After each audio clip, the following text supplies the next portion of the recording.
She's just furniture at this point. I'm done pretending. Daniel Carter said those exact words laughing while holding Olivia's hand across a candlelit table 20 minutes from the home he shared with his wife. He had kissed Emily goodbye that morning, looked her in the eyes, said I love you without blinking, then spent the afternoon texting Olivia about their reservation. 8 years of marriage reduced to a joke between two people sharing his wife's favorite wine. Daniel thought he was untouchable. He thought tonight was perfect. He had no idea a waiter was already walking toward his table, carrying something that would destroy him completely. Subscribe now, drop your city in the comments, and watch what Emily Carter does next, because she didn't break. She rebuilt. Emily Carter was not a suspicious woman. That was the thing nobody would understand later when the whole story came out. People would assume she had been watching Waiting building a case for months. They would imagine her as someone who had always sensed it, always known on some deep level that her husband was not what he pretended to be. But that was not how it happened. That was not who Emily was. She was the kind of woman who believed people when they spoke. She was the kind of wife who, when her husband said he was working late, pictured him actually working. She would make a plate, cover it with foil, leave it in the refrigerator with a little sticky note that said, "Didn't want you to go hungry." She was that woman.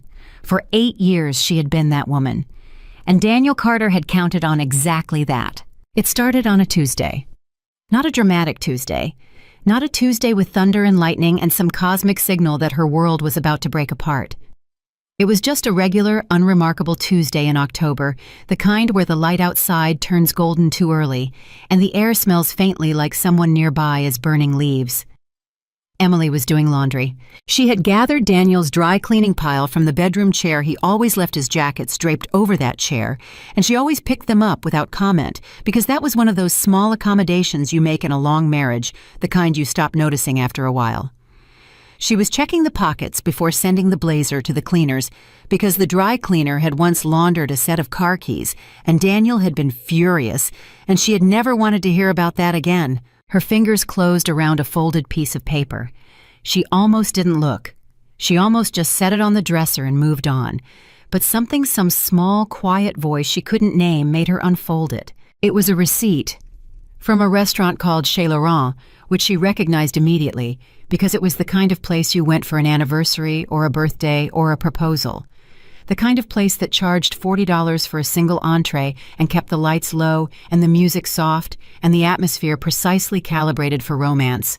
She looked at the date, October 3rd, a Wednesday. She stood there for a moment, her mind doing what minds do in those first seconds of something wrong. It tried to explain it away. It reached for any interpretation that would make this normal, harmless, explainable. Maybe it was a client dinner. Daniel took clients out sometimes. That was part of his job. Senior Vice President of Business Development that involved dinners, drinks, relationship building. She knew that. She accepted that. But the itemized list on the receipt told a different story. 2 glasses of champagne, 1 order of oysters, a shared chocolate souffle for dessert with a note that said anniversary special printed right on the ticket. She set the receipt down on the dresser. She picked up the blazer. She checked the other pocket. There was another receipt. Different restaurant, different date. October 10th, also a Wednesday, also expensive. Also 2 glasses of wine, a single entree ordered twice, and a dessert. Emily sat down on the edge of the bed. She did not cry. Not yet. She just sat there with both receipts on her lap, looking at them the way you look at something your brain is refusing to fully process, like your eyes are working, but the signal isn't quite arriving. She thought about October 3rd. She thought about what Daniel had told her that night. She could remember clearly because she had asked him. She had called him at 7 o'clock to say dinner was ready, and he had said, "I'm in a meeting, Emily. This is a big account. I won't be home until late. Please don't wait up." She had eaten alone. She had watched television. She had left his plate in the refrigerator with a sticky note that said, "Hope the meeting went well." She had believed him. She had believed him so completely that she had never even thought to question it. That night when Daniel came home, she was already in bed. He had kissed her cheek. She remembered this now with a sharpness that felt physical. He had kissed her cheek and said, "It was a long one. You okay?" And she had said, "I'm fine, just tired." And he had said, "Good. Get some rest." And that had been the whole exchange between two people who were supposed to know each other better than anyone else in the world. She sat on the edge of the bed for a long time. Then she got up, went to his closet, and started going through every jacket, every coat, every blazer he owned. By the time she was done, she had 7 receipts. 7, spread over 9 weeks, all from restaurants she had never been to, all with the same patterned champagne or wine dinner for 2, and always a shared dessert. Because whoever this woman was, she liked dessert. Or he liked ordering it for her. Or maybe it had become a ritual between them, a small romantic habit, the kind of intimate shorthand that develops in a relationship where two people are genuinely enjoying each other. The kind of shorthand Emily and Daniel had stopped having somewhere around year 4. She laid all 7 receipts out on the kitchen table in order by date, and she looked at them like they were evidence at a crime scene. Because that was exactly what they were. Her hands were steady. That surprised her. She had expected to fall apart. She had always imagined in the abstract, distant way you imagine things that happen to other people, that if she ever discovered infidelity, she would collapse. She had imagined screaming or sobbing or throwing things. She had imagined being undone. Instead, she felt cold, precise, like something inside her had clicked off the emotional circuits and switched on something harder and quieter. She took photos of all 7 receipts with her phone. Then she put them back exactly where she had found them. She didn't say anything to Daniel that night, or the next night, or the night after that. She watched him. She watched him the way you watch a performance when you already know the script. You see every choice, every pause, every carefully placed expression, and you understand that what you're witnessing is not spontaneous, but constructed. Daniel was a very good performer. She saw it clearly now with the receipts seared into her memory. She watched him pour 2 glasses of wine at dinner and hand one to her with a smile. And she thought, he did this with her too. She watched him check his phone under the table casually, as though he was only glancing at the time, and she thought, he's texting her right now. She watched him laugh at something she said, a genuine laugh, or something that looked like one, and she thought, I have no idea who this man is. That realization did not arrive with noise. It arrived like a light going out. One moment she was the woman who had been married to Daniel Carter for 8 years and knew him like her own heartbeat. The next moment, he was a stranger sitting across from her at their kitchen table, and everything she thought she knew was a story she had told herself. She started sleeping differently, lighter, attuned to his movements in a way she had never needed to be before. She noticed that he charged his phone in the bathroom now.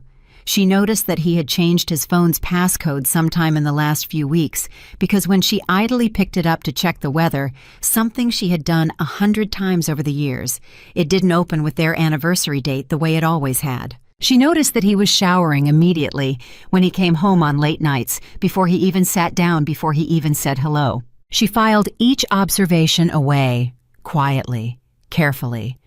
And then on a Sunday afternoon, while Daniel was at his golf game, she sat down at the laptop they shared for household bills and utilities. The browser history had been cleared, recently, but Daniel had not thought about the autofill saved in the travel sites. He had not thought about the hotel loyalty program account he'd set up 3 years ago and still used his personal email to log in. He had not thought about the fact that Emily knew his email password not because she snooped, but because he had asked her to check a booking confirmation for him 2 years ago and had simply read it out to her, and she had simply remembered it the way you remember something you were never meant to forget. She opened his email account. For one long, strange moment, she sat with her hand on the mouse without clicking, because she knew that once she went in, there was no version of the next hour in which her life looked the same as it had this morning. She clicked. The inbox was careful. Daniel was not careless, not entirely. He had deleted most things. But the deleted folder retains its contents for 30 days, unless you manually purge it, and Daniel had not purged it. Emily spent 45 minutes in that folder. She read 14 hotel confirmation emails, all from the same mid-city boutique hotel, the Harlow all on nights Daniel had told her he was working late or had an early morning conference the next day. She saw a rewards points summary email from October that referenced his recent stays and tallied them up. 12 nights at the Harlow in 4 months. 12 nights. She read the confirmation for a booking 2 weeks from now, a Friday night, a corner suite. Then she found the email thread. It had been forwarded from a separate email account. She didn't recognize a Gmail address that was just a string of numbers, no name, but the auto-forwarded confirmation had pulled the conversation chain with it. And there, in the thread below the booking details, were messages between Daniel and a woman. Her name was Olivia Miller. Emily did not know this name.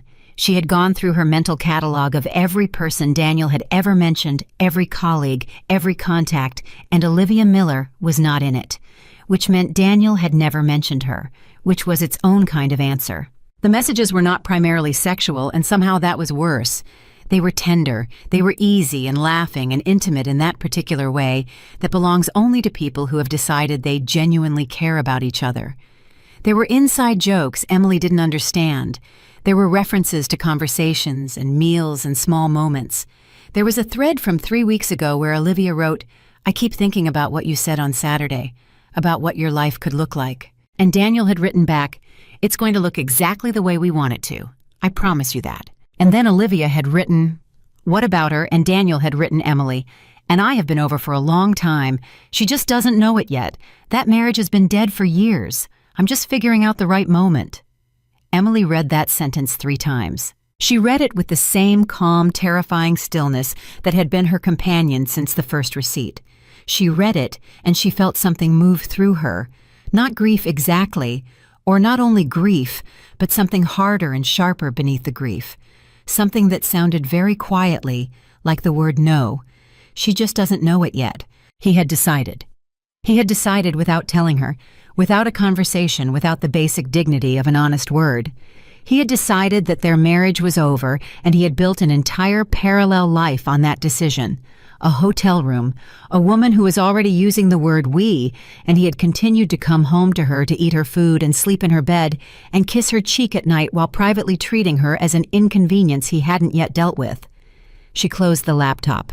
She sat at the kitchen table in the quiet of their house, and she listened to the stillness. The refrigerator hum, a car passing outside, the small sounds of a life she had built in the belief that it was mutual. She picked up her phone. She dialed a number. It rang twice before a woman's voice answered, professional, warm, unhurried. "Patricia Morgan's office." "Yes," Emily said, and her voice was steady, and she surprised herself. "My name is Emily Carter. I'd like to schedule a consultation. It's about a divorce." She set up the appointment for Thursday. She did not cancel it. She did not waver. Wednesday evening, Daniel came home from work at the usual time just after 7, and Emily had made dinner as she always did, and they ate together, and she asked about his day, and he told her about a contract negotiation that was going well, and she nodded and listened and said, "That's great, Daniel, at the right moments." And inside, she felt like she was watching this from somewhere very far away. After dinner, he poured himself a glass of scotch and settled into the sofa with his phone, and she cleared the dishes, and at one point she heard him laugh softly at something on the screen. "What's funny?" she asked from the kitchen, her voice completely neutral. "Just a thing from work," he said. "Nothing important." She said. She washed the dishes by hand, which she didn't usually do, because she needed something to do with her hands. She stood at the sink and scrubbed a pan they'd owned since their wedding, and she thought about Patricia Morgan's office and the appointment on Thursday and the folder on her phone containing photographs of 7 restaurant receipts, and she made herself breathe slowly in and out the way her yoga instructor had once told her to breathe when she felt overwhelmed. The difference was that she wasn't overwhelmed. She was absolutely, completely, terrifyingly calm. That she understood was what happened when you crossed from grief into purpose. She dried the pan. She put it away. She said goodnight to her husband, who was still laughing at something on his phone, and she went upstairs, and she lay in bed in the dark, and she began to plan. Thursday came. Patricia Morgan's office was on the 14th floor of a downtown building, all clean lines and pale wood, with a receptionist who offered coffee and spoke in a tone that managed to be both efficient and kind. Patricia herself was in her late 50s, silver-haired, unhurried, with the particular quality of someone who has heard every version of this story and still gives each one her full attention. "Tell me what brought you here," Patricia said. Emily opened her phone and set it on the desk, displaying the first photograph. 7 restaurant receipts, she said. 14 hotel confirmation emails. A private email thread between my husband and a woman named Olivia Miller. and a message in his own words where he states that our marriage has been dead for years and his wife, me, just doesn't know it yet.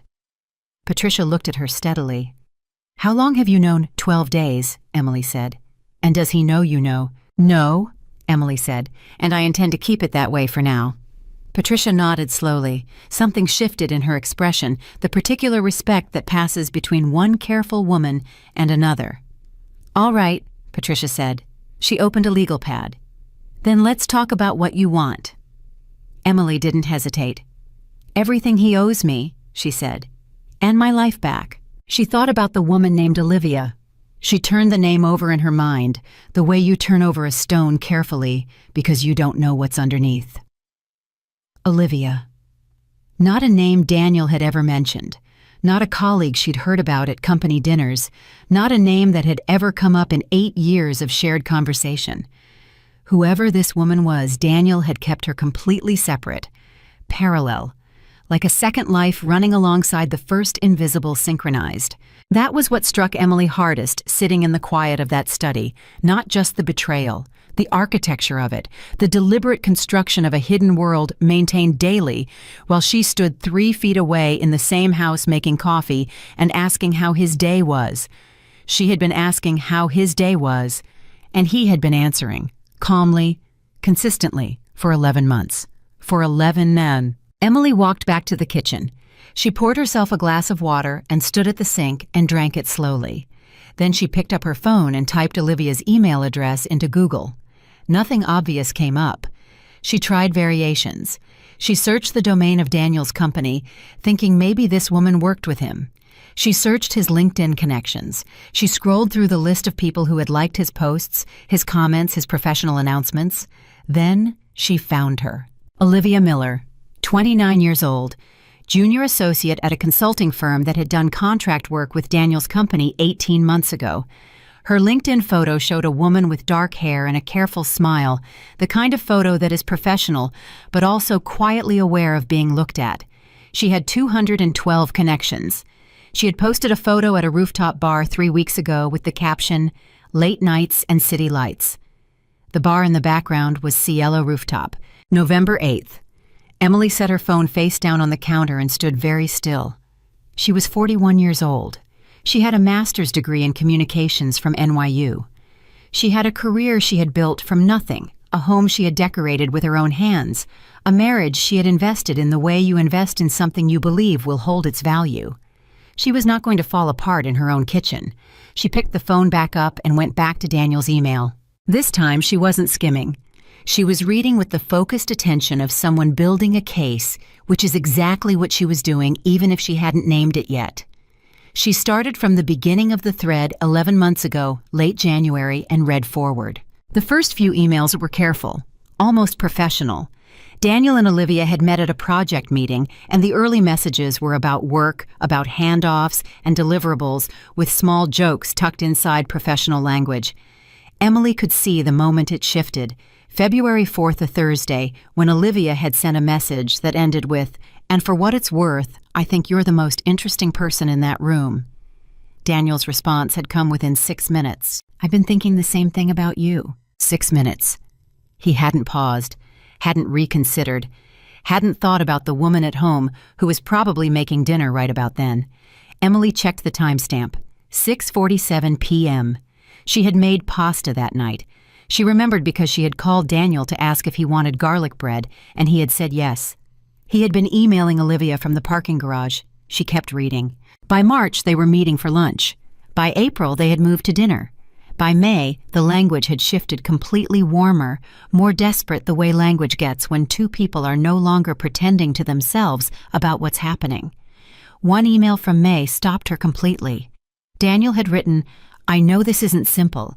I know there are real consequences, but I haven't felt like this in years, maybe ever, and I'm not willing to walk away from it just because it's complicated." She read that twice, maybe ever. Emily Carter, his wife of 8 years, had never made him feel like this. That was what he was saying. That was what he believed. She sat with that sentence and let it land fully because she was not the kind of woman who looked away from things that hurt. Then she kept reading. By June, they had developed routines: Tuesday dinners, Thursday evenings, occasional weekend afternoons when Daniel told Emily he was playing golf. She checked. He had told her he was golfing 11 times since January. 11 Saturday mornings, she had stayed home or run errands or met her friend Rachel for brunch while Daniel was somewhere else entirely. She had never questioned the golf. He'd always played golf. She wondered how many of those 11 times were actually golf. She pulled up her own calendar on her phone and went back through the Saturdays. She cross-referenced them with Daniel's emails. 8 of the 11 Saturdays, Daniel had mentioned Olivia in an email sent within 2 hours of when he told Emily he was heading to the course. 8. Emily closed both apps. She set the phone on the desk and pressed her palms flat against the surface and breathed. Here was the thing about Emily Carter that most people, including apparently her husband, did not fully understand. She was not a woman who processed things loudly. She didn't slam doors or throw dishes or make speeches. The emotional storm happened inside, compressed and intense, and what came out the other side was not grief. It was decision. She was starting to feel the decision forming now at the edges of everything the way ice forms at the edges of a pond before it takes the center. Cold, quiet, certain. She went to the filing cabinet in the study and found a fresh folder. She labeled it with a single letter, E, for Emily, for evidence. She printed the emails, 12 pages of them, the most significant ones, the ones with dates and admissions and plans. She added them to the folder with the 3 restaurant receipts. She took the folder upstairs and put it in her own closet behind a row of shoeboxes, somewhere Daniel would have no reason to look. Then she came back downstairs and started making dinner. Daniel came home at 7:15. He put his keys on the hook by the door, dropped his bag by the stairs, and walked into the kitchen with the ease of a man who has no idea that the ground has shifted completely beneath his feet. "Smells good," he said. "What is it, chicken marsala?" Emily said without turning around. "Perfect." He opened the refrigerator. "Long day. Henderson's team keeps moving the goalposts." "That's frustrating," she said. He poured himself a glass of water and leaned against the counter and told her about the Henderson account for 7 minutes. She listened. She asked a follow-up question. She handed him the wooden spoon to taste the sauce. He tasted it and nodded and said she always got the balance right. She smiled. "Set the table." He did. They ate dinner. They talked about a show they were watching.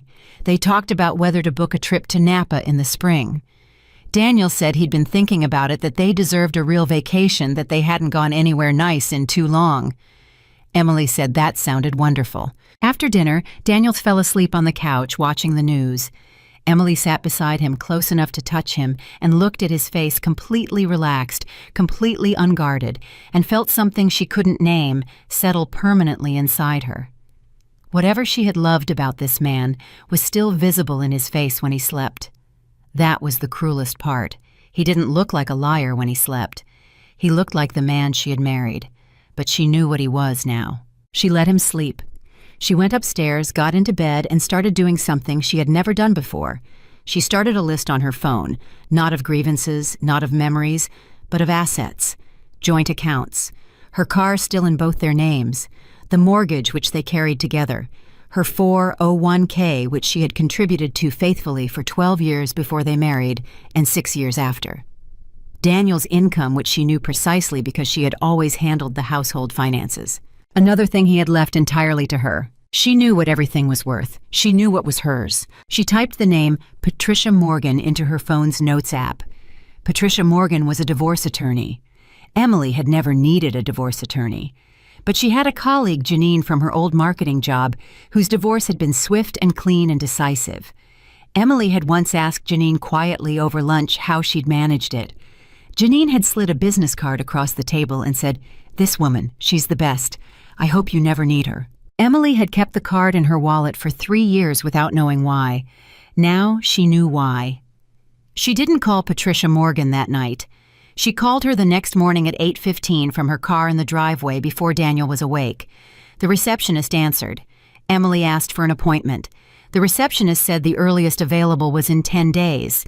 Emily said that would be fine. She gave her name and confirmed her number and ended the call. Then she went back inside and made coffee. She made 2 cups, black for Daniel, oat milk for herself. She set his on the counter. She sat at the kitchen table with hers and read the news on her phone the same as every morning. And when Daniel came downstairs in his robe and said, "Morning," she said morning back and asked if he'd slept okay. He said he always slept well when she made chicken marsala. She smiled and turned a page. For the next 10 days, Emily Carter was the most composed woman in New York City. She went to work, she met with clients, she came home and cooked dinner and asked about Daniel's day and listened and responded. She did it so naturally, so consistently, that she almost frightened herself. But underneath that surface, she was building, she was gathering. She was not reactive, she was strategic, and the strategy was sharpening every day. She found the hotel bookings on a Thursday afternoon. She had been looking through the joint credit card statement, something she did monthly, usually without incident, when she saw a charge she didn't recognize. The Four Seasons, $280, a Tuesday night in September. She hadn't gone anywhere in September, and Daniel had told her that Tuesday he was at a work dinner that ran too late to drive home if he'd been upstate, which he said he had been. He hadn't been upstate. He'd been at the Four Seasons. She went through 12 months of credit card statements in 2 hours. She found 6 hotel charges, all on nights Daniel had given her specific, detailed explanations, all at hotels within the city or within a 2-hour drive, all between $150 and $320. She photographed every statement. She added them to the folder. Then she found something that changed the nature of the case entirely. Going through the credit card statements, she had noticed that 3 of the restaurant dinners, Maison 44, Bellini's Cielo Rooftop, had been paid in cash, not on the card, which meant Daniel had been deliberately avoiding a paper trail on specific nights. He was careful. He had a system. He had thought this through, but the hotel bookings were on the card, and not just the joint card. When she looked more closely at the October statement, she found a second line. A credit card she hadn't recognized, one she had assumed was a company card. She Googled the issuer. It was a personal card. Daniel had a personal credit card she knew nothing about. She called the number on the back of the statement. She was listed as an authorized user. Daniel had apparently added her at some point, perhaps by accident, which was why it appeared on their joint paperwork. The representative confirmed the account, confirmed her authorization, and when Emily asked about additional statements, the representative offered to email them. Emily gave her work email address. The statements arrived the next morning. 3 months of a second card. 43 charges that had nothing to do with their shared life. More hotels, jewelry, a bracelet from a boutique in Soho, $380. Spa treatments, a weekend reservation at a country inn in Connecticut, charged under the name D. Carter Occupancy for 2. The weekend of the country inn, Daniel had told Emily he was at a sales conference in Philadelphia. She had packed his bag, she had folded his shirts, she had driven him to the car service because he said he needed to be at the airport by 6. There was no conference in Philadelphia. She checked. She searched his company's event calendar, which was publicly visible on their website. There was nothing in Philadelphia that weekend. There had been no conference. She had folded his shirts. Emily sat at her desk at work and stared at her screen and understood for the first time the full scale of what Daniel had been doing. This was not a moment of weakness. This was not a collision Impulsive regretted, a mistake that had grown too large to contain. This was a construction. Deliberate, sustained, a second life built brick by brick over nearly a year while she stood in their shared life, believing she was living in something real. She thought about what he had written in May. "I haven't felt like this in years. Maybe ever." She thought, "You built this carefully, Daniel. You did this on purpose. You were not careless. You chose this every day for 11 months, and you came home and looked me in the face." She wasn't crying. She was done crying, at least for now. She was something harder than that. She picked up her phone and texted Rachel. Just 3 words. "Can we talk?" Rachel called back in 4 minutes. That was Rachel she always called back. "What's wrong?" Rachel said immediately. "I can hear it." "Nothing's wrong," Emily said. "Then everything is wrong. Can you meet me after work?" "I'll be there at 6, Rachel said. "Don't say another word until then. Save it." Emily said, "Okay." She hung up and went back to work and did not think about Daniel Carter for the rest of the afternoon, which was the first time in weeks she had managed that, and it felt almost like relief. almost like something turning over, almost like the beginning of something she didn't have a name for yet. At 5:58, Rachel walked into the wine bar on 7th, where Emily was already waiting, already holding a glass of something red that she hadn't touched yet. Rachel took one look at her face and sat down and said, "How long, ma'am?" 11 months that I know of, Emily said. Rachel sat back. "Oh, Emily." "I have everything," Emily said. "Receipts, emails, hotel records, a credit card I didn't know about. I have all of it." Rachel stared at her. "How long have you been collecting this?" 3 weeks. 3 weeks. Rachel's voice was just above a whisper. "You've known for 3 weeks and you haven't said anything to him?" "No." "How?" Rachel said. "How have you been sitting across from him every night?" "I needed to know the full picture," Emily said. "I needed to understand what I was dealing with before I made any decisions. If I had confronted him 3 weeks ago, he would have minimized it, denied it, destroyed evidence, given me some version of it that he controlled." She took a sip of her wine finally. "I don't want his version. I want the truth. I have the truth." Rachel was quiet for a moment. Then she said, "What are you going to do?" Emily looked at her. Her oldest friend, the woman who had been in her wedding, who had held her hand at her father's funeral, who had known her since they were 22 years old and sharing a terrible apartment in Astoria. "I have an appointment with Patricia Morgan," Emily said. Rachel said, "The divorce attorney." "The best in New York," Emily said, and she picked up her glass. And for the first time in 3 weeks, sitting across from someone who loved her without condition, she felt something that was not grief and was not anger and was not the cold precision of strategy. She felt free, not completely, not yet. There was still so much ahead: the confrontation, the documents, the unraveling of a life she had built piece by piece. There was still the moment she would have to look Daniel Carter in the face and show him what she knew. There was still the shape of everything that came after. But right now, in this moment, with Rachel sitting across from her and the city moving outside the window and a good glass of wine in her hand, Emily Carter understood something that Daniel Carter had not considered when he was laughing with Olivia across a candlelit table and calling his marriage maintenance. She was not broken. She was not going to break. She was going to walk through every hard thing that was coming calmly, strategically, completely. And she was going to come out the other side of it entirely herself. And Daniel Carter was going to understand eventually exactly what he had thrown away. But not yet. Right now, Emily was just going to sit here with her best friend and her wine and let herself feel for the first time in 3 very long weeks the particular and specific relief of someone who finally knows the truth. Patricia Morgan's office was on the 14th floor of a building on Lexington Avenue, and it looked exactly like what it was: the office of a woman who had spent 20 years winning. Clean lines, no clutter, a single framed quote on the wall behind her desk that Emily didn't read until she was leaving: "Clarity is the most powerful tool a woman can carry." Emily had walked in with the folder, the E folder. She set it on Patricia Morgan's desk without saying anything, and Patricia, silver-haired, precise, with the kind of stillness that only comes from having heard everything, opened it and read. She read for 11 minutes without speaking. Emily counted. When Patricia looked up, she said, "This is thorough." "I had time," Emily said. Patricia almost smiled. "Most women come to me with suspicions, feelings, screenshots they're not sure about." She tapped the folder. "You came with a case." "I want to know what I'm entitled to," Emily said. "Everything in a joint marital estate is divisible," Patricia said. "The house, the accounts, his pension, any assets acquired during the marriage. With documented infidelity in a fault state, the picture becomes considerably more favorable to you." She paused. "Do you want to move forward?" Emily said. "I want to move forward the right way. Not fast. Right." Patricia nodded slowly. "Then here's what I'm going to tell you. Don't confront him yet. Don't change your behavior. Don't move money. Don't remove property. Don't tip your hand in any direction.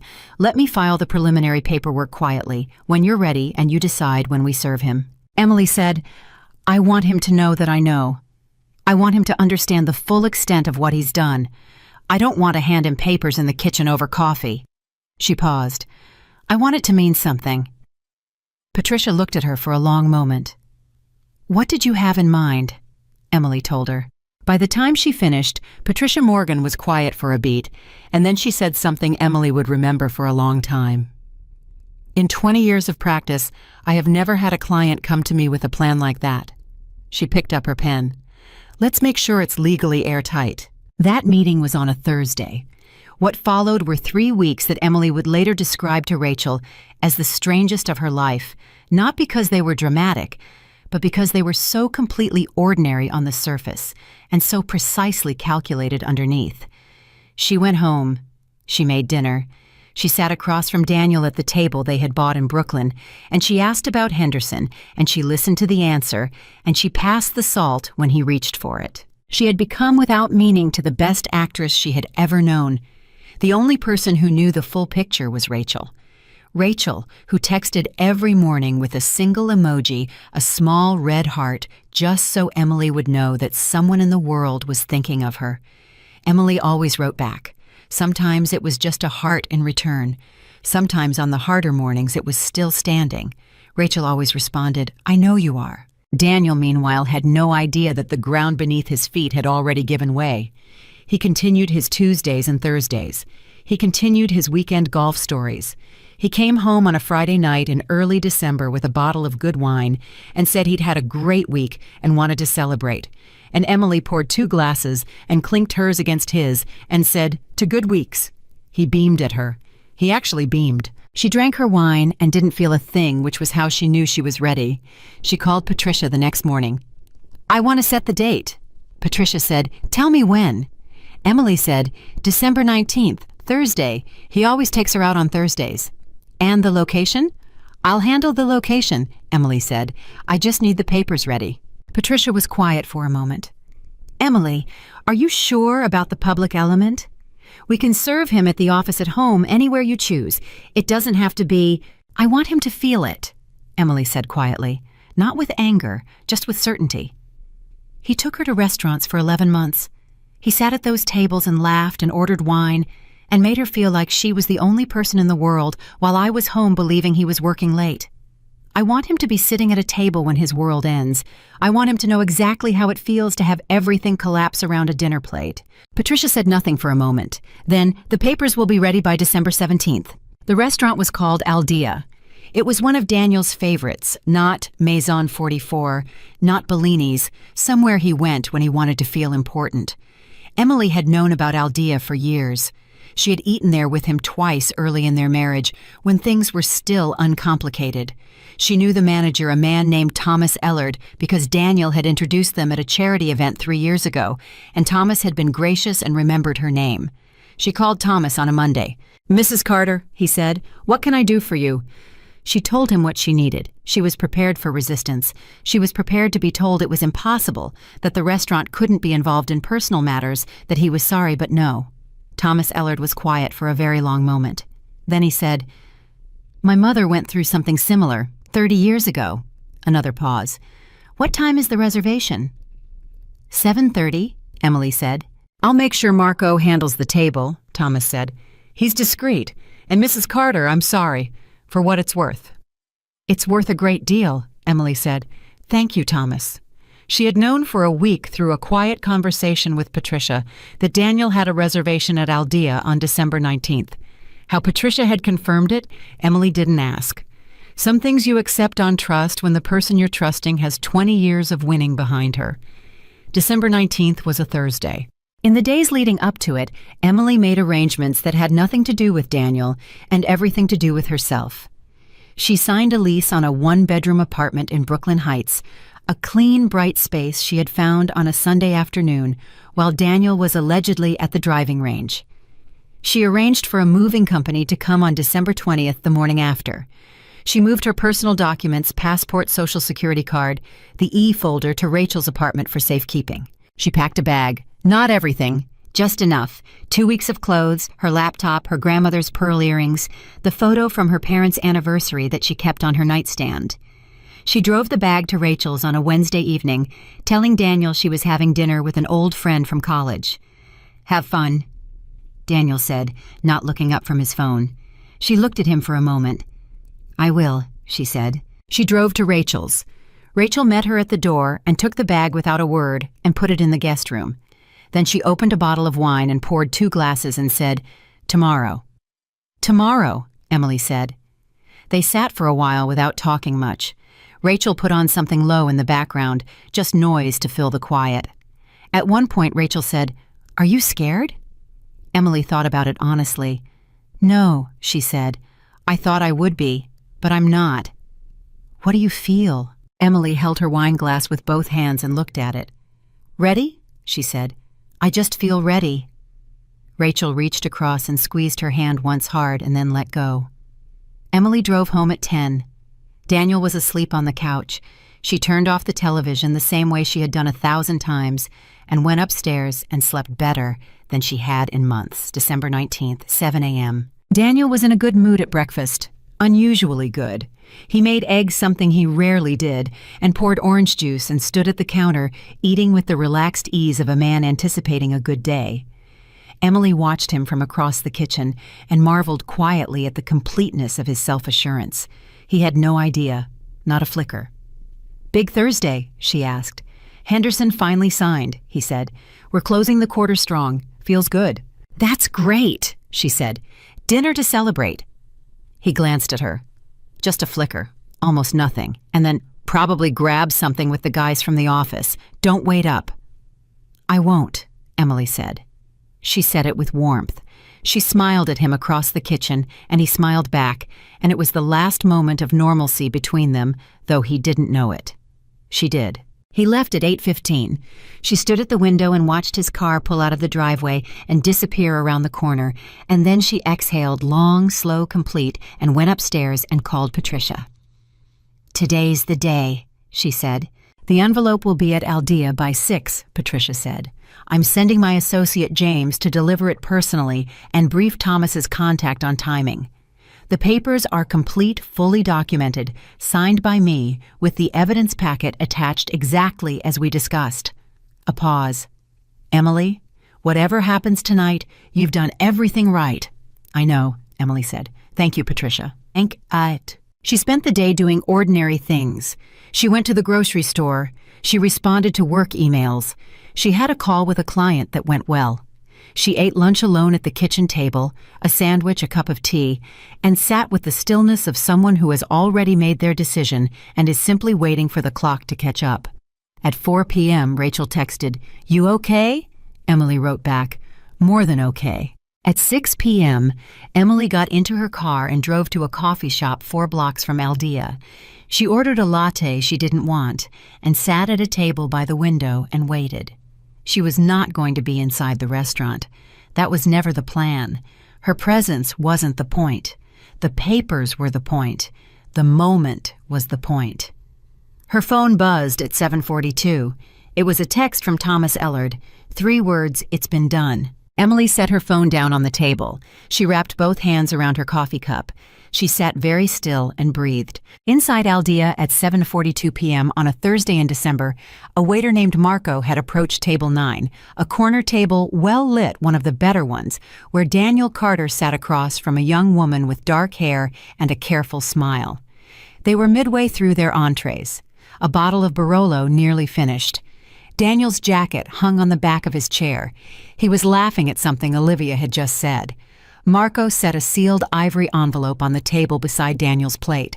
"Sir, Marco said quietly and professionally. "This was left for you at the front." Daniel looked at the envelope. He looked at Marco. Something shifted in his face.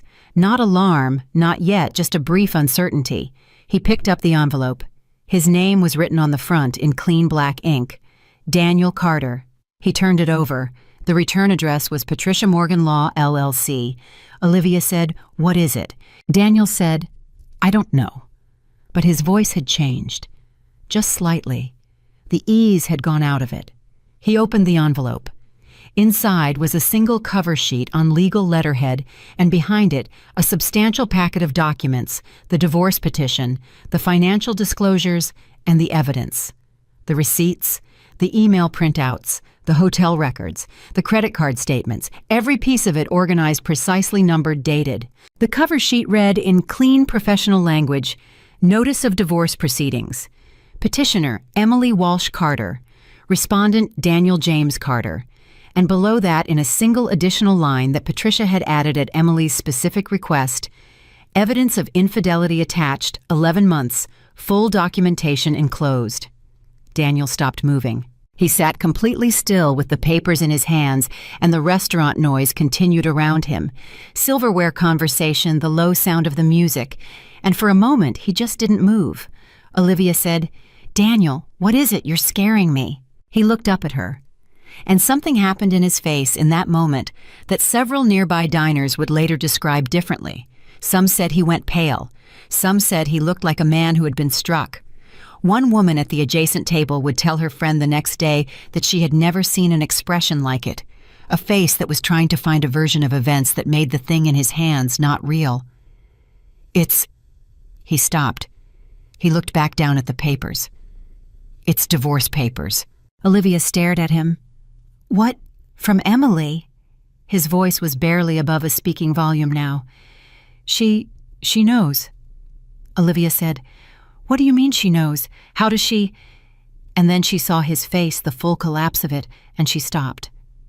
And then she reached across the table and took the cover sheet from his unresisting hand and read it. Her eyes moved down the page. She turned to the evidence packet. She saw her name in Daniel's emails. She saw the dates. She saw the hotels. She put the papers down very carefully. She picked up her clutch. She looked at Daniel Carter across the table, this man who had told her his marriage was already over, that Emily was cold, distant, that they had been nothing to each other for years, that it was only a matter of time, and she said very quietly, "You told me she didn't care. You told me it was basically done." "Olivia, you told me she wouldn't even notice." Her voice was still quiet, but there was something in it now, sharp and cold. 11 months. She has 11 months of documentation, Daniel. That is not a woman who doesn't notice. That is a woman who was watching you the entire time. Let me explain. No. She stood up. She picked up her coat from the back of her chair. No, don't. She looked at him one more time, and whatever she saw in his face gave her no reason to stay. Don't call me. She walked out of Aldea with her head up and her coat over her arm, and the entire restaurant watched her go because by now the nearest tables had caught the shape of what was happening, the way you can feel a shift in the air before you understand the source of it. Daniel sat at table 9 with the divorce papers in front of him, and an unfinished bottle of Barolo and 2 plates of food going cold, and a room full of people who were very carefully not looking at him, except for the ones who were. He picked up his phone. He called Emily. She was 4 blocks away, sitting at a coffee shop table when her phone lit up with his name. She looked at it for 2 full rings. Then she declined the call. He called again. She declined again. He called a 3rd time, and this time she turned her phone over so the screen faced down and finished the last of her latte, which had gone lukewarm and which she drank anyway, slowly to the last drop. She sat there for a while longer. She wasn't in a hurry. There was nowhere she needed to be tonight, except here in this chair, in this ordinary coffee shop on the other side of the thing she had built and executed and seen through to the end. Her phone buzzed with a text. "Daniel, Emily, please, can we talk? Please call me back." Then another, "I don't understand how you..." Then another, "Please." She read them. She set the phone back down. She looked out the window at the street at the ordinary December night, at the people walking past, bundled in coats, living their ordinary lives, going wherever they were going. She thought about the word he had used, maintenance. She thought you built something for 11 months, Daniel. So did I. The difference is that mine is already done and yours just collapsed in a restaurant on a Thursday night. She left a tip on the table, a generous one, because the barista had been kind, and she put on her coat and she walked out into the cold and she called Rachel. Rachel picked up on the first ring. "It's done," Emily said. Rachel exhaled a sound that was almost a laugh and almost a cry. "Are you okay?" "Yes," Emily said. She was walking now, moving through the cold air, and she could feel something she hadn't felt in a very long time. Not relief. Exactly.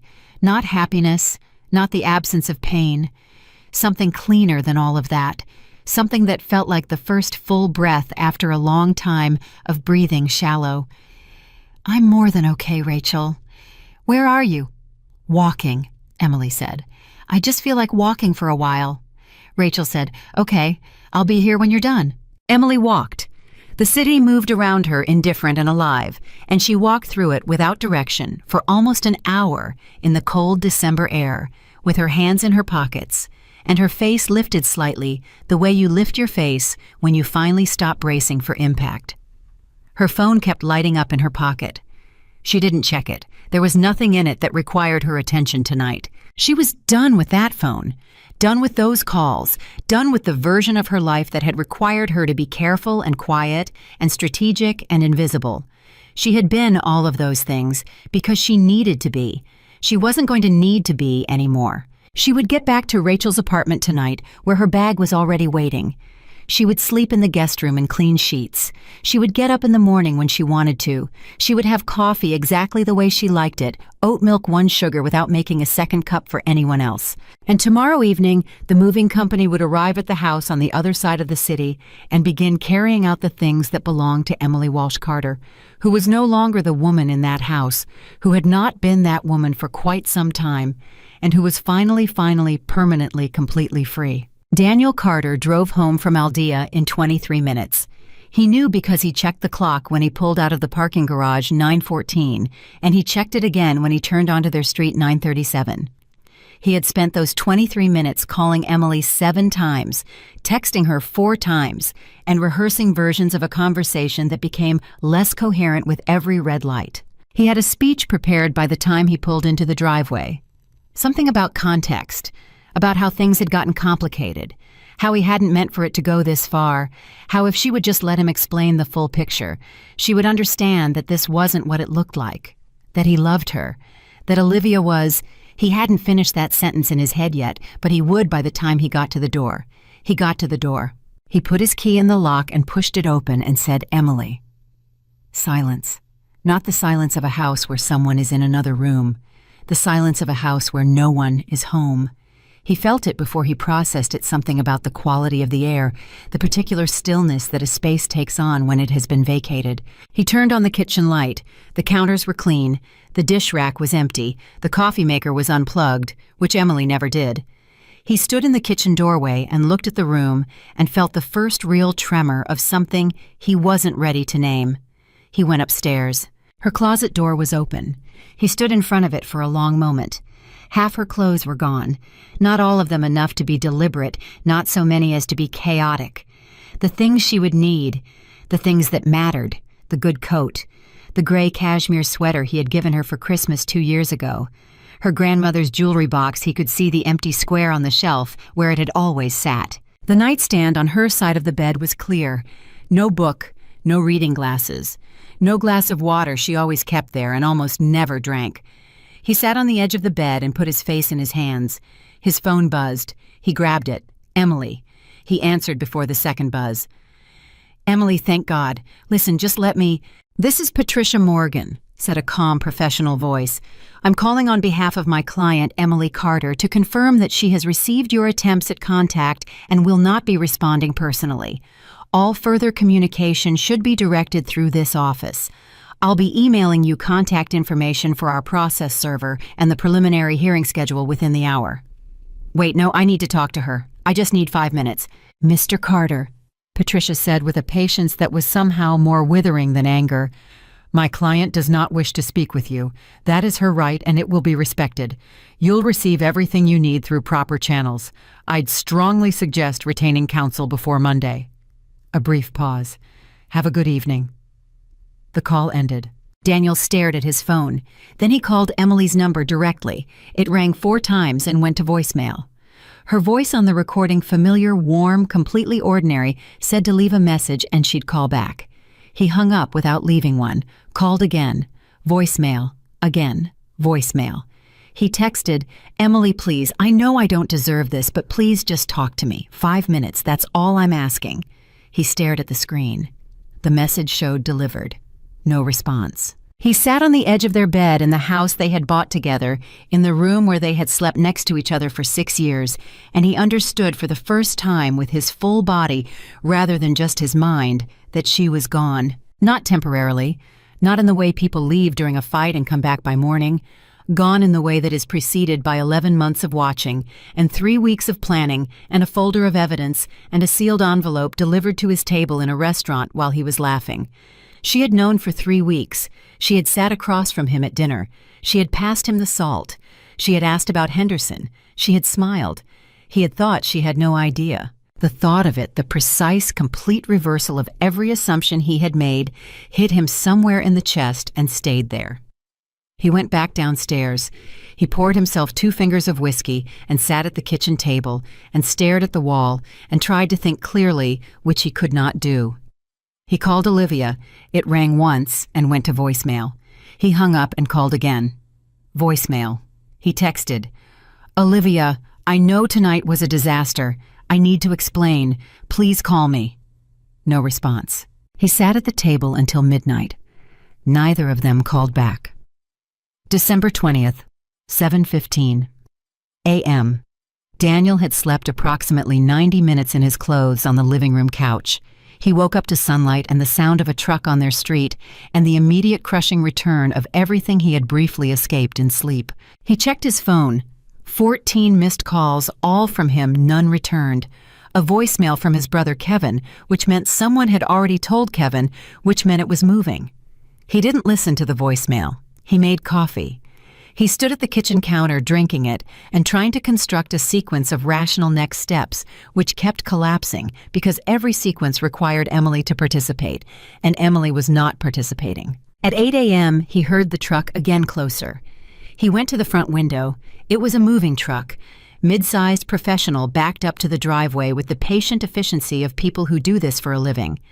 3 men got out. One of them knocked on the door. Daniel opened it. "Morning," the man said. He had a clipboard. "We're here for the Carter pickup. We have authorization for items on this list." He held out the clipboard. Daniel took it. It was a detailed inventory, furniture boxes, personal items, all in Emily's handwriting, itemized with the precision of a woman who had been planning this for weeks while he ate her cooking and told her about Henderson. "You can't," Daniel started. "Sir, we have authorization from the account holder and a letter from Patricia Morgan Law confirming the items are personal property. If you'd like to dispute any items, you'll need to contact your attorney." The man said it gently, the way people say things they have been prepared to say. "We'll be out of your way within 2 hours." Daniel stepped back. He stood in the hallway of his own house and watched 3 strangers carry Emily out of it, her desk from the spare room, the reading chair she had bought at an estate sale in Connecticut and reupholstered herself, boxes he recognized from their labels, Kitchen Emily Books photos, her grandmother's full china set that had lived in the cabinet in the dining room since they moved in. He didn't stop them. He couldn't articulate even to himself why he didn't stop them, except that somewhere underneath the shock and the whiskey-sour remnants of last night, he understood that he didn't have the right. He sat on the stairs and watched his house become a house with rooms in it instead of a home. At 9:53, the lead mover came to find him. "We're done with the list. Thank you for your cooperation." He said it without irony, which was somehow the most devastating part. Daniel sat on the stairs alone after they left. On the kitchen table, he found the note, a small white card, his name in Emily's handwriting on the front. He picked it up with both hands. Inside 3 words, "Check your schedule." He stared at it. He turned it over. Nothing on the back. He read the 3 words again. "Check your schedule." He didn't know what that meant. He went to his phone and opened his calendar. December 19th, Thursday. The only thing listed was Aldea 7:30, which he had entered himself weeks ago and marked private. He scrolled back further. Back through November, October, September. Every Tuesday and Thursday he had blocked with vague entries, late meeting, client dinner, off-site call, the digital scaffolding of his double life, which had seemed invisible to him and was now viewed from outside himself so obvious it made him physically ill. Check your schedule. She had known. She had watched him build it entry by entry, excuse by excuse, and she had let him because she was already building something else. His phone rang. Kevin. He answered this time. "What happened?" Kevin said immediately. "Marie texted me this morning, said she heard from Sarah Chen that something happened last night at Aldea. What is going on, Daniel?" Sarah Chen. Of course. Sarah Chen had been at Aldea with her husband. Sarah Chen, who had known both Daniel and Emily for 7 years, who was in their contacts, who had apparently recognized him at table 9 and witnessed the whole thing. "It's complicated," Daniel said. "Is Emily okay? Where is she?" She left. She's staying somewhere else." Silence on Kevin's end. Then, "Daniel, what did you do?" He didn't answer that. There was no answer to that question that made him look like anything other than what he was. Kevin said quietly and without cruelty, "You need a lawyer. Call one today, not tomorrow." Another pause. "I'll call you later." He hung up. Daniel's work phone rang 40 minutes later, his assistant Gretchen calling on his direct line, which she only did when something needed immediate attention. "Daniel," she said carefully, "I don't know if you've checked your email this morning, but there's something you should be aware of."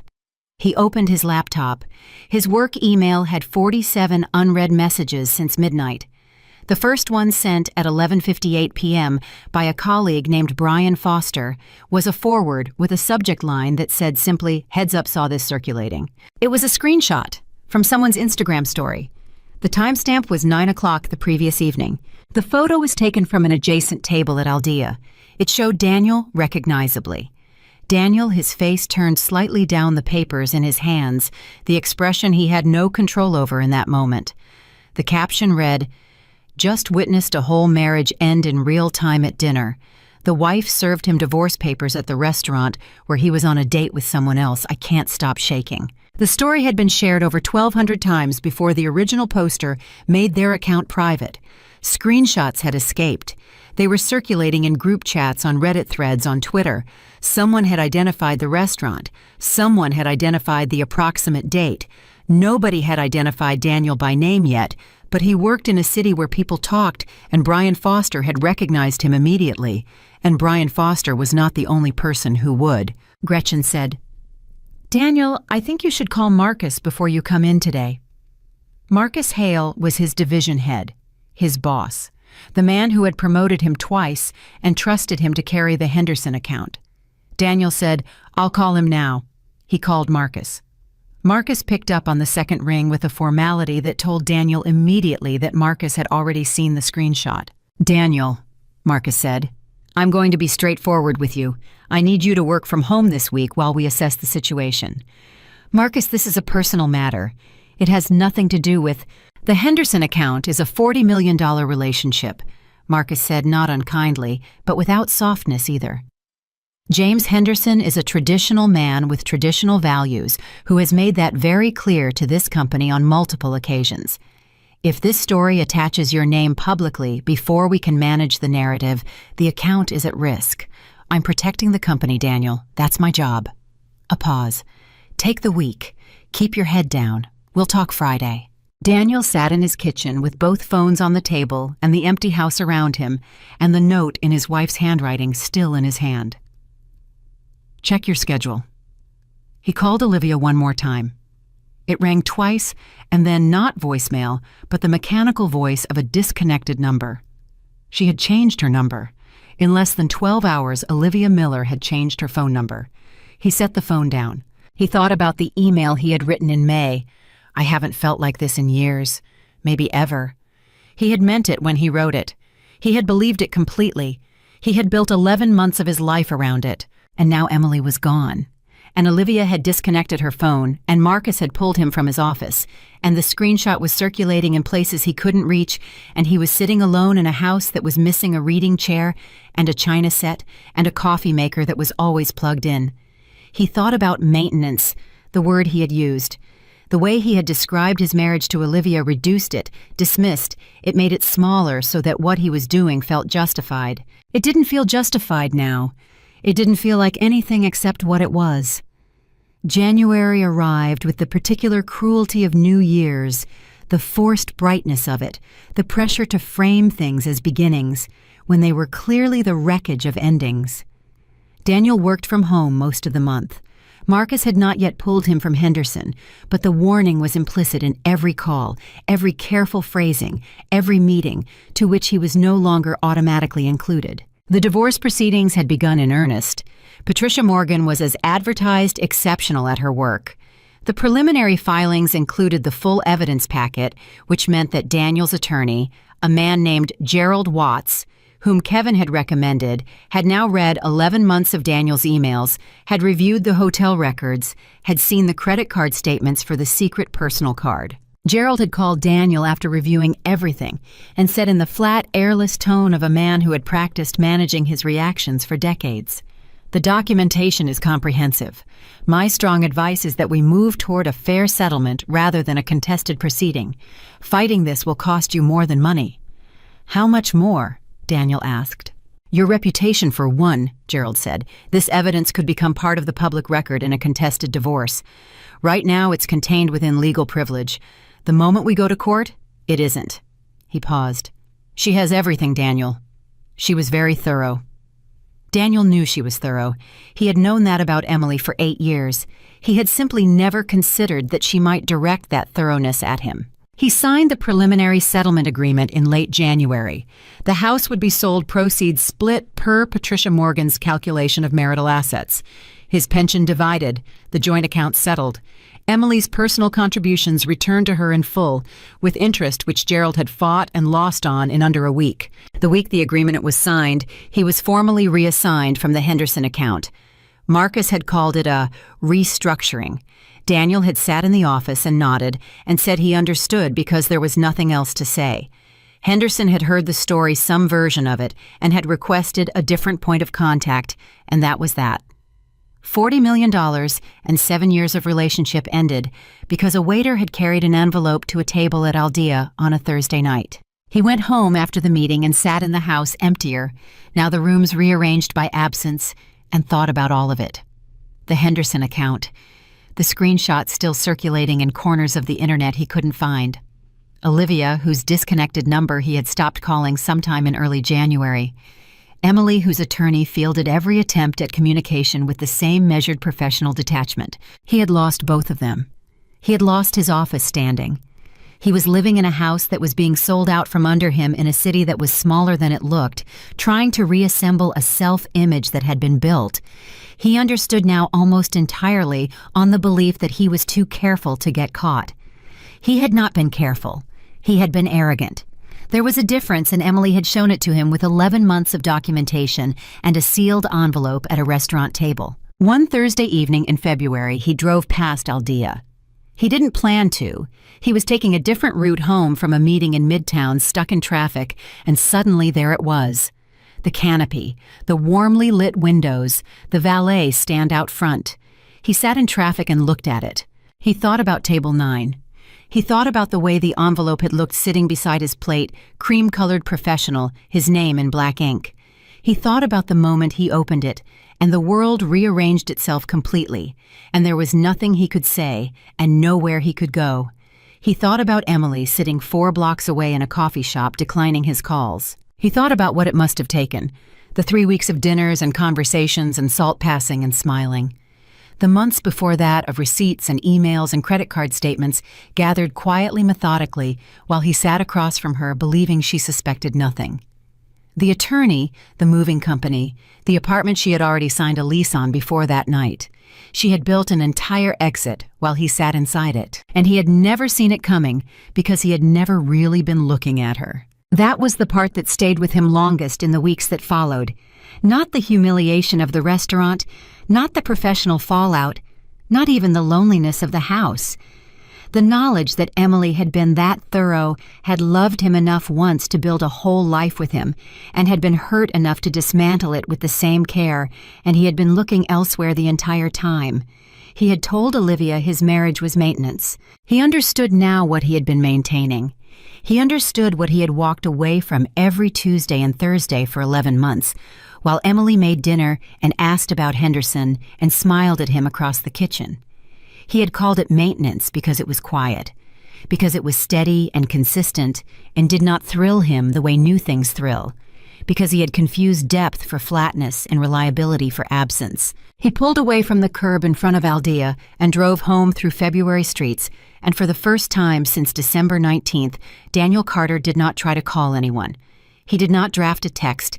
He did not open his email and search for a version of events that made him the victim of something.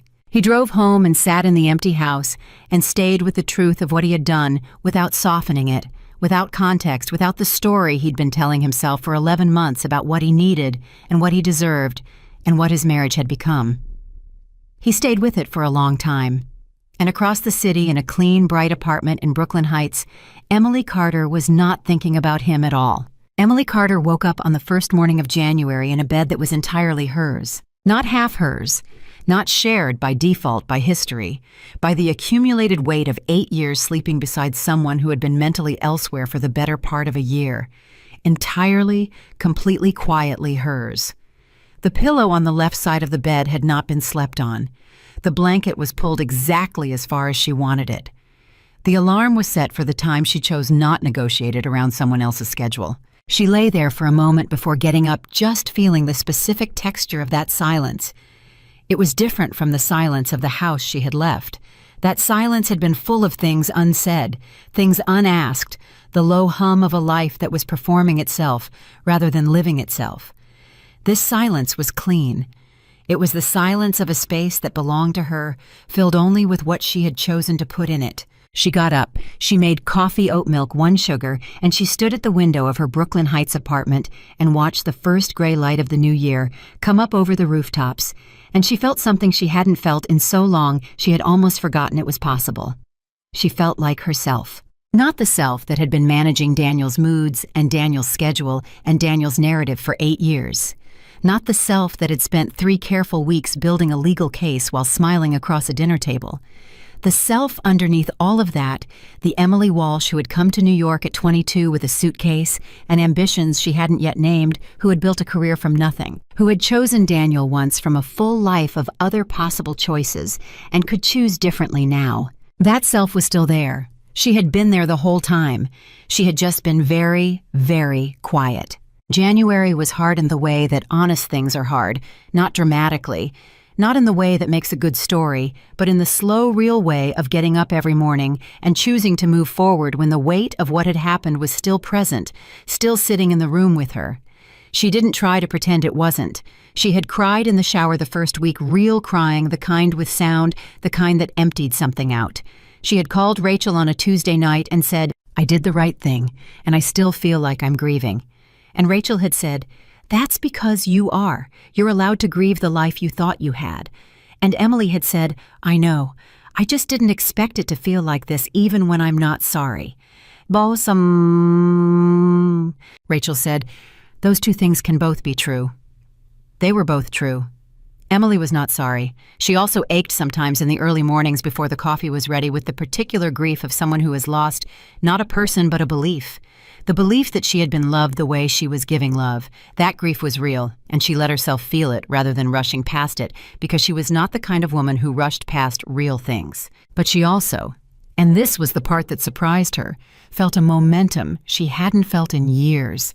The apartment was hers to organize exactly as she wanted. Her evenings were hers to fill. She started running again. She had stopped somewhere around year 4 of the marriage when the habit had fallen away in the slow erosion of shared routines. She started at 20 minutes and built to 40, then an hour, moving through the Brooklyn streets in the early mornings with her headphones in and her mind doing the quiet work of sorting itself out. She went back to therapy.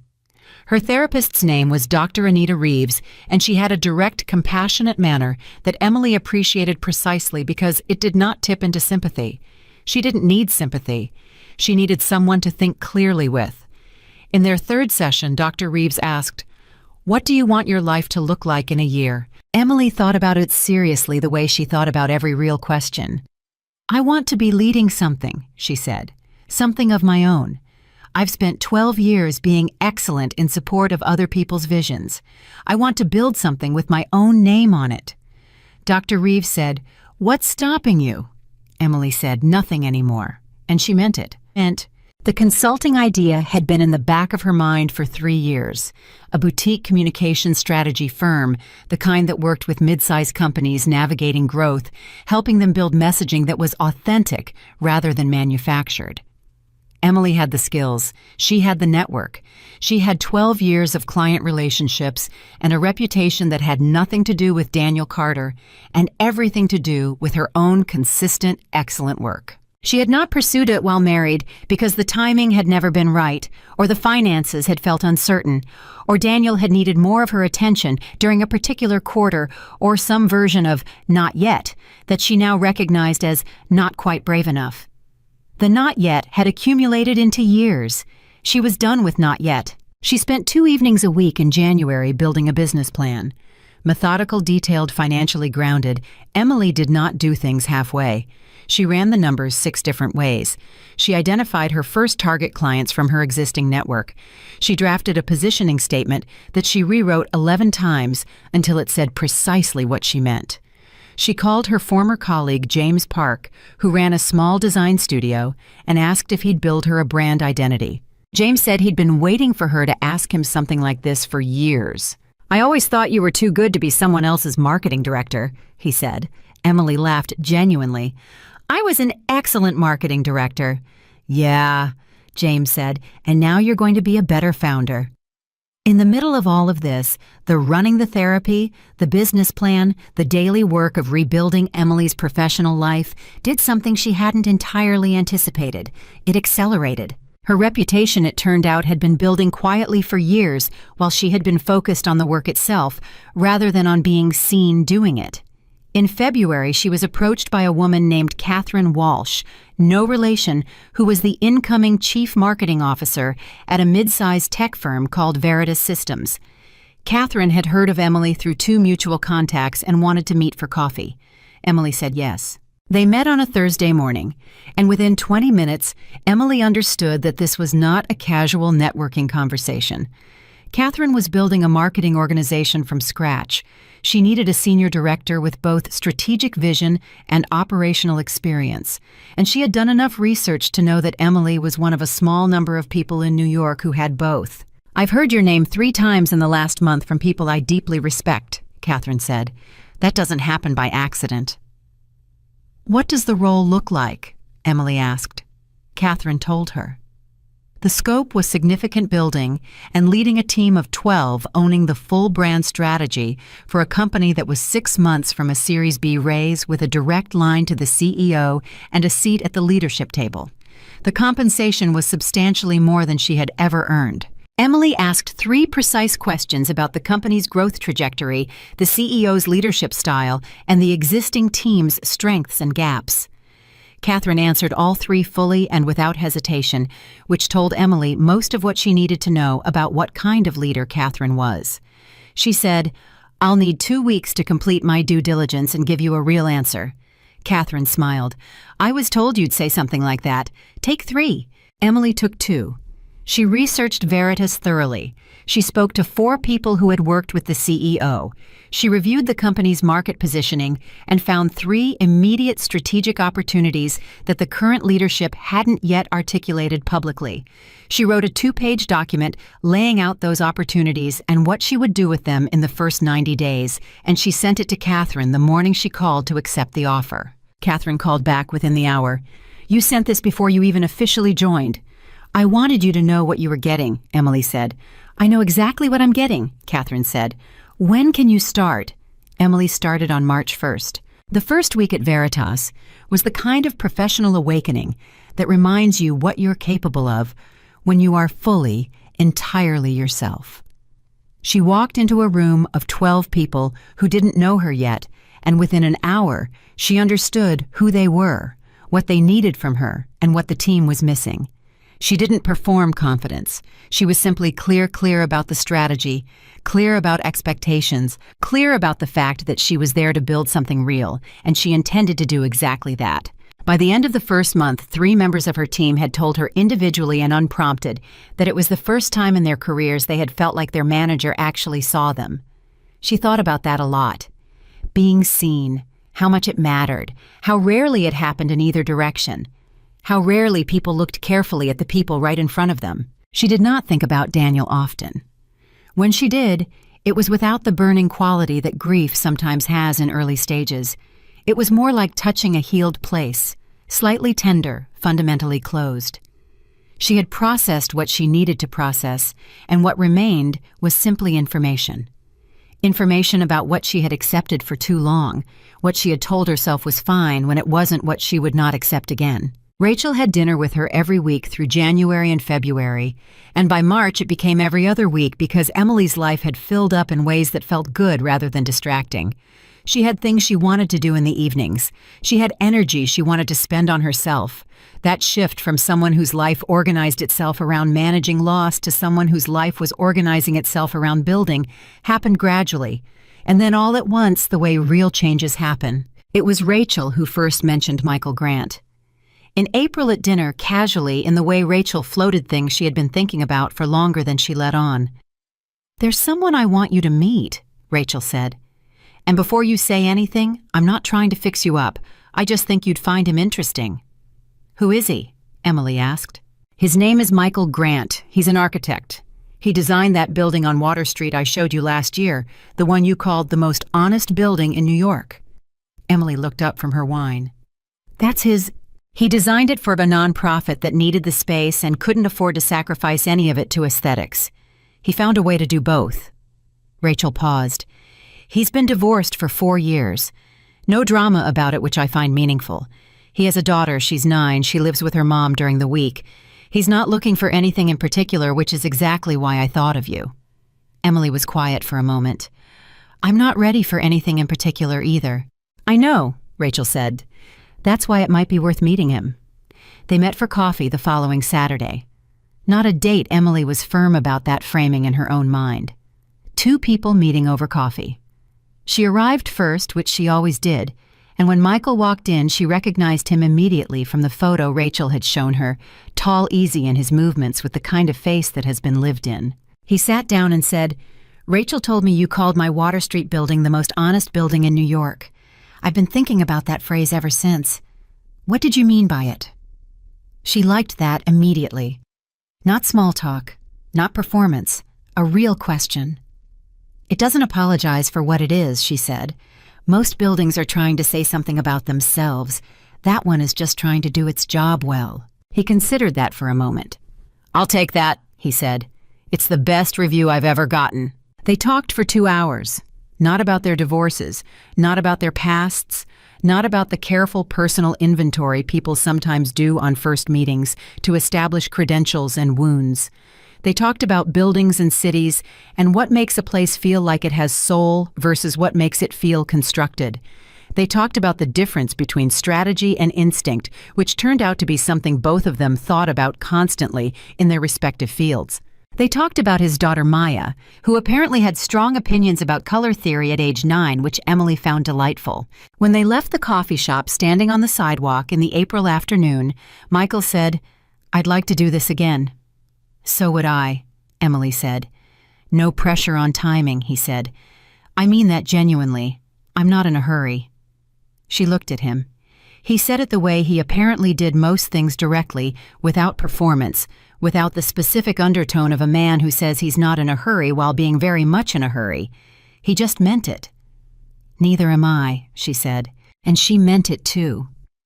They saw each other again 3 weeks later, then again 2 weeks after that.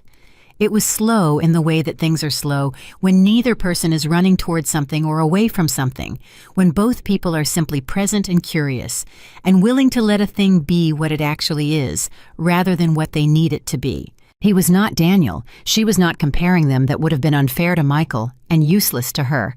But she noticed quietly the things that were different.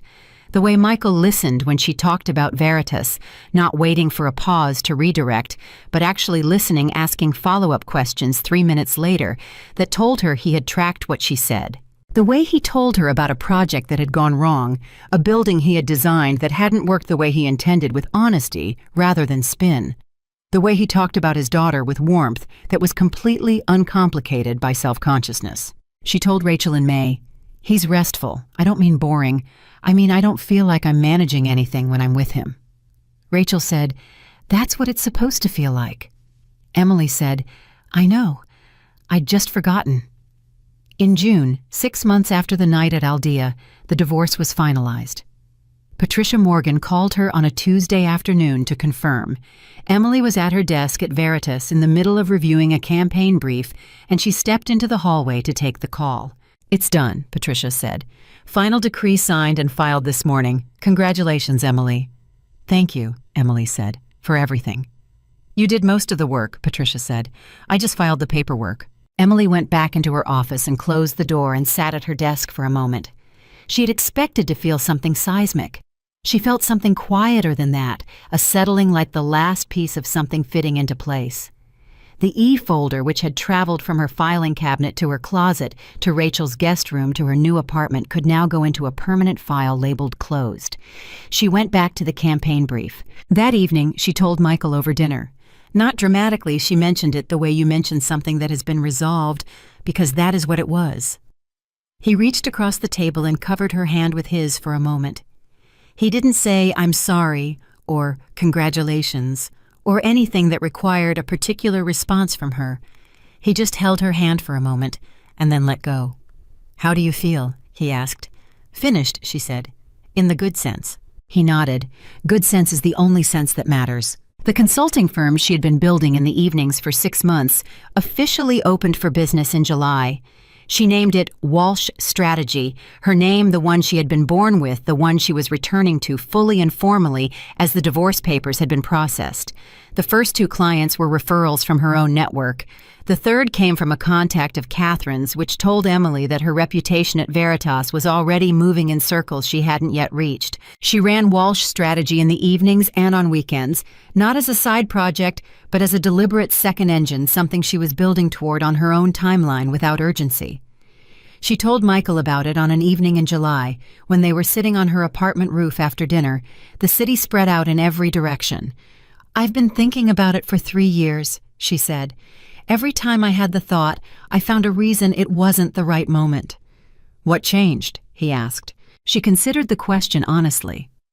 "I ran out of reasons to wait," she said. "And then I realized the reasons were never really about timing. They were about permission. I was waiting for someone to tell me it was okay." She paused. "Nobody was going to tell me that. I had to tell myself." Michael looked at her. "Do you know what I noticed about you the first time we met?" he said. "What? You knew exactly what you thought," he said. "About the building, about strategy, about everything. You weren't trying the thoughts out to see if I agreed. You just knew." He paused. "I wondered what it would look like when that certainty started running your whole life, instead of just appearing in conversations." She looked at him in the July dark. "You're watching it," she said. "I know," he said. "It's something." By October, 10 months after she had walked out of Aldea's radius into a cold December night, Emily Carter's life was unrecognizable, not because she had replaced what she'd lost with equivalent pieces, but because she had built something that was genuinely hers in a way her previous life had not been.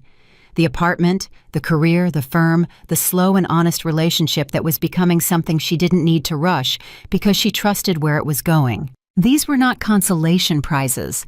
They were the things she had always been capable of building. She just had not had the space to build them. She heard about Daniel in October. Not from him, his communications had stopped entirely by February, routed to Patricia, and then simply ceasing, but from a mutual acquaintance, Martin, who ran into her at a professional event and mentioned Daniel's name in passing, the way people do when they haven't tracked the full story. Martin said, "How is Daniel doing? Do you know I heard he changed roles?" Emily said, "I don't keep up with him." Martin caught himself. "Right, sorry, I know things changed. I just meant..." "It's fine," Emily said. And it was. She felt no spike of pain at the name, no surge of anger, no residual grief. She felt honestly something very close to nothing, which was not coldness, but completion. Daniel Carter was a chapter she had read fully closed, cleanly, and placed on a shelf. She did not need to take it back down. She thought briefly and without cruelty about where he probably was. The house sold, she knew that Patricia had managed the process, and Emily's share had gone into a fund she was building for Walsh Strategy's eventual full-time launch. The Henderson account gone. Whatever version of his life he was reassembling, she hoped it was honest. Not because she forgave him easily, she didn't, but because she had learned, in 10 months of building herself back up from clarity rather than from bitterness, that the weight of someone else's unfinished story was a weight she had no reason to carry. She had set it down. She was walking lighter. That was the whole of it. On a Saturday in November, Emily was running her usual route through Brooklyn, 45 minutes headphones in the city, doing its Saturday morning thing around her, when her phone buzzed with a calendar reminder she had set for herself 11 months ago, the morning after she left the house. It said, "Check in. How are you?" She stopped running. She stood on the sidewalk and read it, and laughed a real laugh, surprised out of her by her own past self, who had apparently been thoughtful enough to send a message forward, in time, to the person she was becoming. She typed a response into her notes app, to no one, just for herself. "I'm good. I'm really good. The firm has 3 clients. Veritas is going better than I planned. Michael is coming for dinner tonight, and I'm not nervous, which means I trust it. Rachel is Rachel. I'm running again. I sleep well. I made the right call." She read it back. Then she added one more line. "The woman he called maintenance built something he could never have imagined, and she did it without looking back." She put her phone in her pocket and started running again, moving through the November morning with the particular ease of someone who knows where she is going, who has done the hard work of becoming exactly who she intended to be, who is not waiting for permission or timing or the right moment or any external signal whatsoever. Emily Carter was 41 years old, and she was only just beginning, and the life ahead of her was entirely, completely, permanently her own. The woman Daniel Carter betrayed did not break. She rebuilt, and what she built was better than anything he had ever deserved.